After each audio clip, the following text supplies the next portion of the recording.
Hi everyone, in this video we'll be going over A-Level Accounting 2022 October-November Paper 2-1 question number 4. This is the structured paper 2 which consists of 4 questions. 2 of them will be of 30 marks and 2 of them will be of 15 marks, and we're also given a time limit of 1 hour and 30 minutes. And this question number 4 is of 30 marks, which means that ideally we should be spending about 30 minutes in order to complete this question. And in this video as well, we will be attempting to solve this question under 30 minutes. So without any further delay, let's get started. Mandeep owns 2 manufacturing businesses. Now we need to state what is meant by the variable cost. So variable costs are those costs which changes with any sort of changes in the level of activity. And this change is proportional, which means that if our number of output increases, then the variable cost will also increase, and if the number of output decreases, our variable cost will also decrease. So the variable costs are those costs that vary in direct proportion to the level of activity. Let's write it down. Costs that vary in direct proportion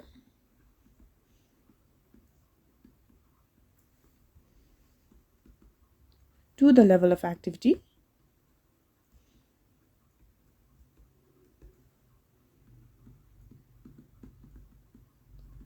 Then we need to state what is meant by fixed cost, and fixed costs are those costs that remain constant irrespective of the level of activity. Let's write it down. Costs that remain the same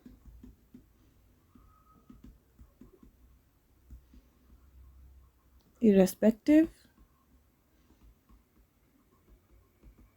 of the level of activity.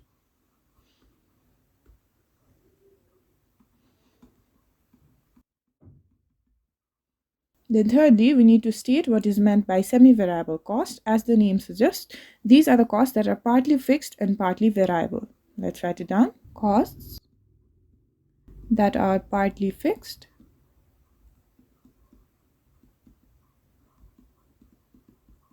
and partly variable.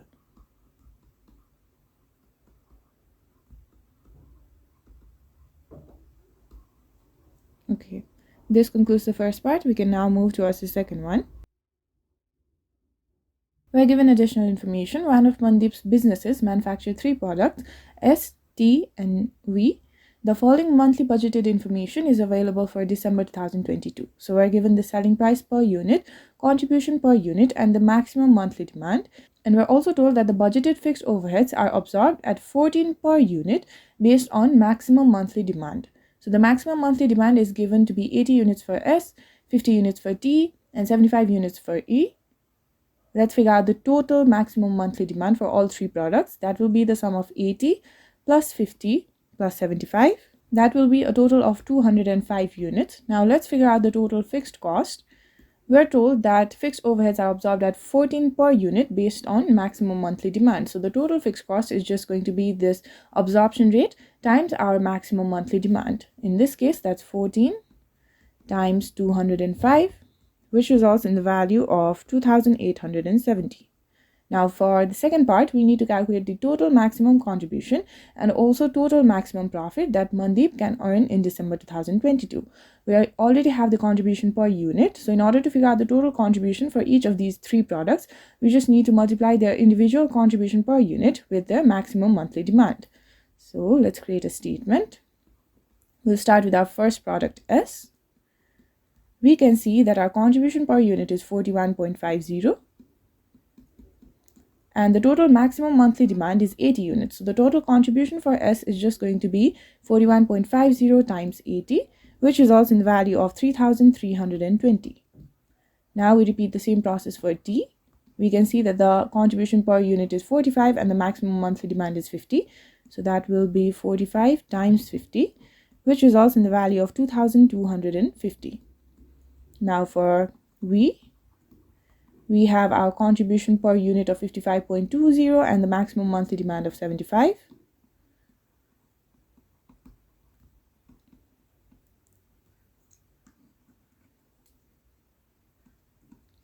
This results in the total contribution for V to have the value of 4,140. Now we can just add these 3 amounts in order to figure out the total maximum contribution.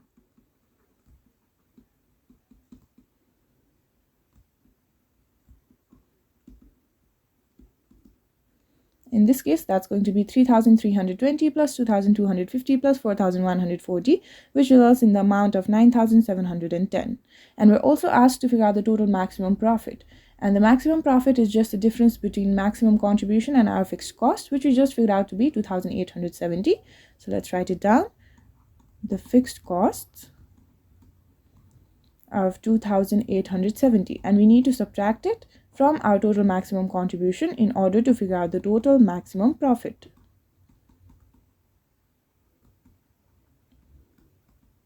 So that's 9,710 minus 2,870, which results in 6,840. This concludes the second part. We can now move towards the third one. We are again given additional information. The business uses the same material to manufacture S, T, and V. The following information is available for direct material. We're told that the direct material costs 6 per meter, and for S, each unit requires 5 meters. For T, it requires 6 meters, and for V, it requires 8 meters. And now we need to calculate the total material in meters required to meet the maximum demand in December 2022. Okay, let's have a look at our first product, S. We have the maximum monthly demand of 80 units. And we're also told that each unit of S requires 5 meters of direct material. So for the total maximum demand in December 2022 for S, that is just going to be 80 times 5 meters, right? Then we repeat the same process for T. Each unit requires 6 meters, and the total maximum monthly demand is 50 units. So we just need to multiply these two numbers together. That's 50 times 6. And for V, we have the total maximum monthly demand of 75 units, and each unit requires 8 meters of direct material. So that is going to be 75 times 8. 80 times 5 results in 400, which means that in order to meet the maximum demand for S, we require 400 meters of direct material. Then 50 times 6 is 300, which means that in order to meet the maximum demand for T, we require 300 meters of direct material. And for V, we have 75 times 8, which results in 600 meters. Which means that in order to meet the maximum demand for V, we require 600 meters of direct material. Now the total material in meters is going to be 400 plus 300 plus 600, which results in 1,300 meters. This concludes the third part. We can now move towards the fourth one. We are again given additional information. Mandip has been told that due to a national shortage of material, he will only be able to obtain 1,000 meters of material each month for the next 3 months. We need to prepare a statement to show the maximum contribution and also the maximum profit that Mandip can earn in December 2022, taking account of the shortage of material. We know that for the above given maximum number of outputs or demands, we require 1,300 meters, but now we will only be getting 1,000 meters. So the first step would be to allocate these meters to the 3 products S, T, and V based on the maximum contribution per the meters of direct material. So the first step would be to figure that one out. So let's prepare a statement. This is for S, this is for T, and this is for V. We are trying to figure out the contribution for the material that is in shortage. So let's write down our contribution per unit.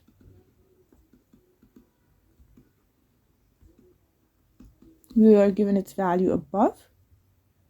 We can see that the contribution is 41.50, 45, and 55.20. Let's write it down. That's 41.50, 45, and 55.20. Then we also need to write down the direct materials required per unit. We're again given information regarding this right here. For S, that's 5, for T, that's 6, and for V, that's 8. Let's write it down. And now we're just trying to figure out its ratio. So that is contribution per direct material.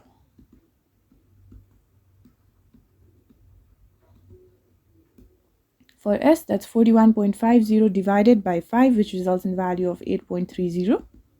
For T, that's 45 divided by 6, which results in a value of 7.50. For V, that's 55.20 divided by 8, which results in 6.90. Now we need to rank it on the basis of its contribution per direct material. And we always prioritize that product which produces the highest contribution per direct material. In this case, we can see that the highest value is for S, which means that we will be prioritizing this first. Then we have T, which means that we'll be prioritizing it second. And the third is V. So this ranking just means that we will be producing the maximum demand for S.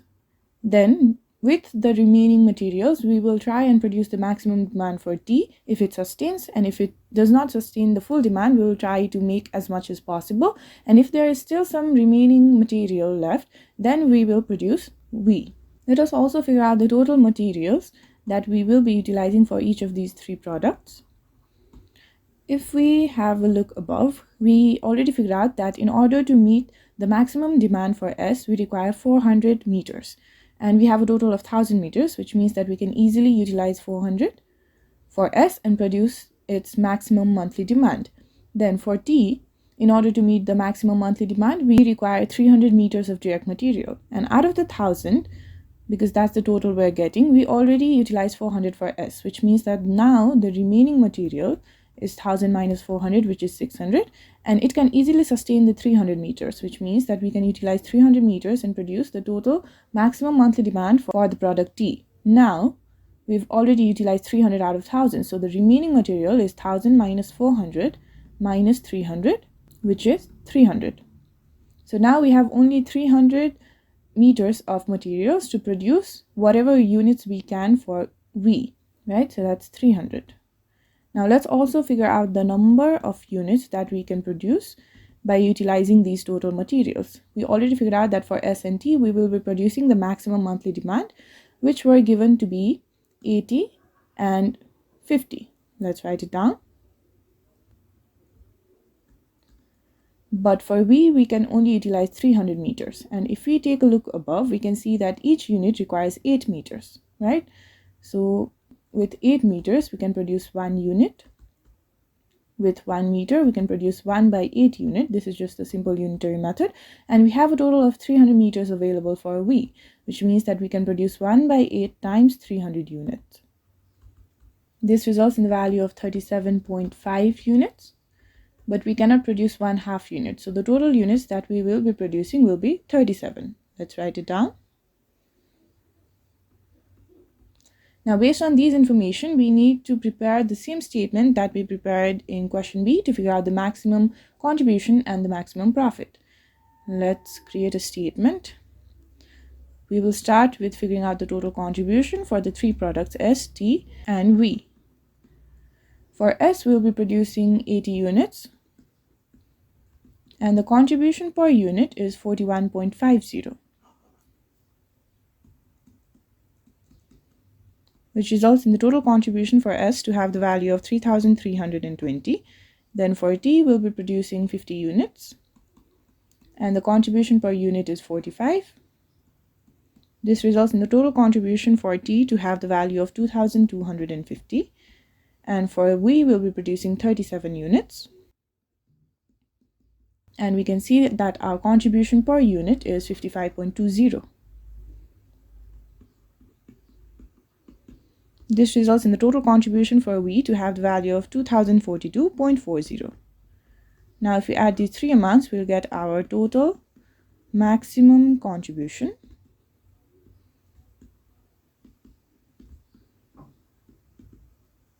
That's 3,320 plus 2,250 plus 2,042.40, which results in 7,612.40.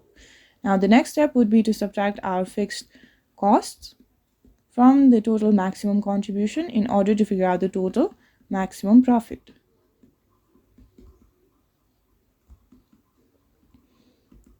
And the fixed cost will not change with the change in level of activity, right? So we can just utilize our previous fixed cost, which was of 2,870. Let's write it down. Now the total maximum profit is going to be 7,612.40 minus 2,870, which results in 4,742.40. This concludes our fourth question. We can now move towards the fifth one.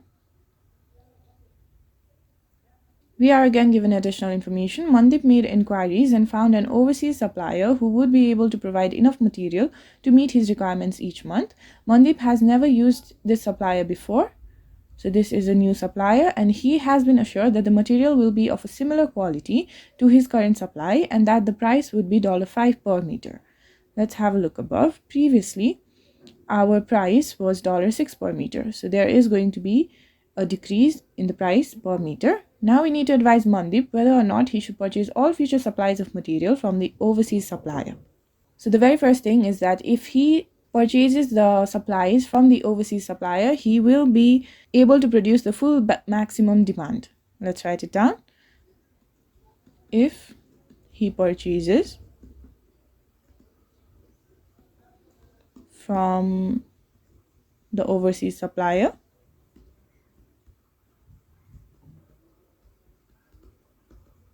he will be able to meet the maximum demands.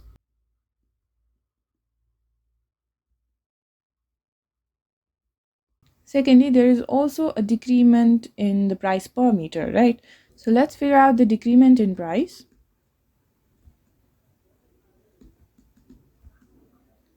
Previously, we had the price of 6 per meter. Now we're getting the price of 5 per meter, which means that we'll be saving 1 per meter.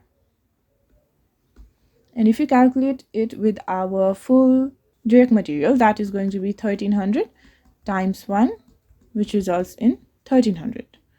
And this just means that we save 1300 per month if we purchase our materials from the overseas supplier, right? So will result in cost saving of 1300 per month. All right. But since this overseas supplier is a new supplier, we do not know whether the quality will be up to Mandeep's expectation or not. That is still a question. Will the quality be up to Mandeep's expectation? And we're bringing in supplies from another country, so we do not know whether the delivery will be guaranteed on time or not. That is again a question. Will delivery be guaranteed on time? And again, we're bringing in supplies from the foreign country, which means that it also results in some customs charges, and we do not know whether this price of 5 per meter includes the delivery or customs charges as well. Let's write it down. Does price quoted include custom charges?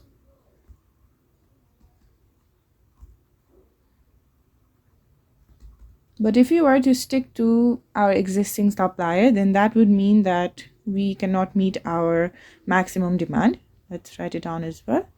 If he purchases from the existing supplier,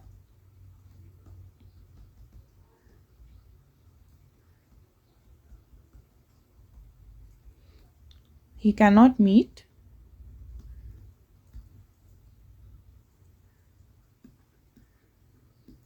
the maximum demand.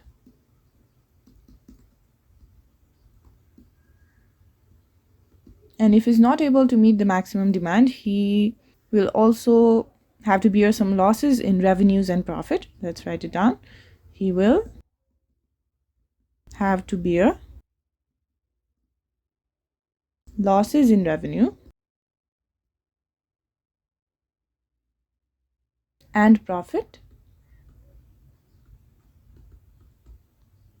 And if he does not require to produce the maximum demand, then he might have to cut off some of the workers as well, which will result in redundancies. Let's write it down. May result in redundancies. Now, based on these factors, we need to advise Mandeep whether or not he should purchase all future supplies of materials from the overseas supplier. I personally would advise him to purchase the materials from the overseas supplier. So let's write down that decision clearly. Mandeep should purchase all future supplies of materials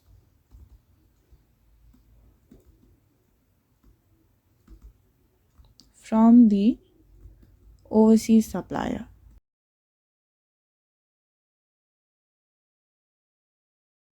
This concludes the fifth part. We can now move towards the sixth one. We are again given additional information. Mandip is currently preparing budgets for his other business for the next year. He operates a system of absorption costing and provides the following information for one unit of product. We are given the direct material, direct labor for both of the machining as well as assembly department. Then we are given the overheads for machining department and assembly department. We're also given the overhead absorption rates. For machining departments, that's 6.75 per machine hour, and for assembly department, that's 4.60 per direct labor hour. Now we need to calculate the price per unit that Mandip would charge customers in order to obtain a 20% profit margin. First of all, we need to figure out our total cost. Let's start with that statement. We can start with our direct material. And we're talking about per unit. Okay, we are given that each unit requires 6 kgs of direct material and the price per kg is 4.80, which means that the per unit direct material cost is going to be the product of these two numbers. Let's write it down. That is 6 times the rate of 4.80, which results in the value of 28.80. Then we will include our direct labor. And we have two different departments. So we need to include the direct labor for machining department as well as the assembly department. Let's have a look at our direct labor. For machining department, each unit requires 2 hours of labor at 9 per hour. So the total cost is just going to be the product of 2 and 9. That results in the value of 18. Now for assembly department, each unit requires 3 hours at the rate of 8 per hour. So the total per unit cost is going to be 3 times $8, which results in the value of 24. Now we need to include our overheads. Again, this is for two different departments, that's machining and assembly. We are given the overhead absorption rates. For machining departments, that's 6.75. And this is based on machine hours. So we need to multiply it with the number of machine hours used in machining department. That is 3. Let's multiply it. Now 6.75 times 3 results in the value of 20.25. Now we repeat the same process for assembly department. Our overhead absorption rate is 4.60. And it is based on direct labor hour. And the direct labor hours for assembly department is 3. So let's multiply it. That's 4.60 times 3, which results in 13.80. This concludes all of our costs. So let's figure out the total cost per unit. That's the sum of these 5 amounts. 28.80 plus 18 plus 24 plus 20.25 plus 13.80, which results in the value of 104.85. And we need to figure out our price per unit, which is basically the selling price. And we can figure out the selling price after adding the profit to it. So that will be the selling price per unit. Okay, and the criteria that we're given is that we need to obtain 20% profit margin. Okay, I'm just going to perform the calculations right here. So the profit margin should be 20%. And profit margin is just the ratio of profit to the selling price, right? So that's profit by selling price times 100% should be 20. Which means that our profit by selling price should be 20 by 100, which is 0.20. Now, what we also know is that selling price is just the sum of our cost and profit, right? So we can write it as profit divided by cost plus profit should be 0.20. And we already have the value for cost, which is 104.85. Let's substitute it.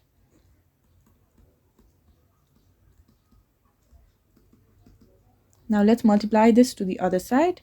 That's going to be P equals to 0.20 times 104.85 plus P. Let's open this bracket. That's going to be P equals to 0.20 times 104.85. That results in 20.97. Then we have 0.20 times P, so that is just 0.20P. Now that is just going to be P minus 0.20P, results in the value of 20.97. And 1P minus 0.20P is 0.80P equals to 20.97. This just means that the profit per unit will be 20.97 divided by 0.80, which results in the value of 26.2125. Let's write it down in our statement as the profit per unit. So that's 26.2125. Now we can easily figure out the selling price per unit. That is just the sum of these two amounts, 104.85 plus 26.2125, which results in 131.0625. This concludes the sixth part. We can now move towards the seventh one. We need to state 3 benefits to a business of preparing the budgets. So budgets are basically future planning, which means that preparation of budgets facilitates in future detailed planning. Let's write it down. Facilitates future detailed planning.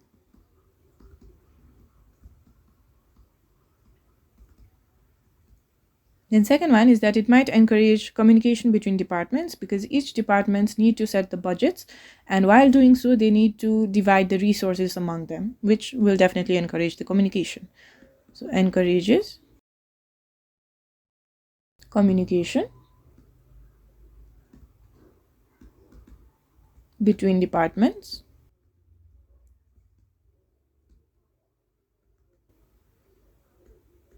And the third one could be that it might motivate employees as they set realistic targets. Motivates employees by providing realistic targets.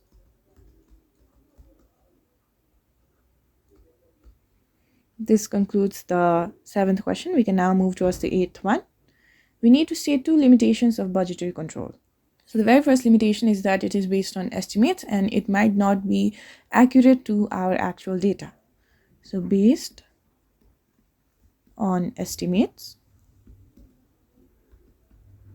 Then the second limitation could be that if we set some unrealistic goals, then it might demotivate our employees. So if unrealistic may demotivate employees.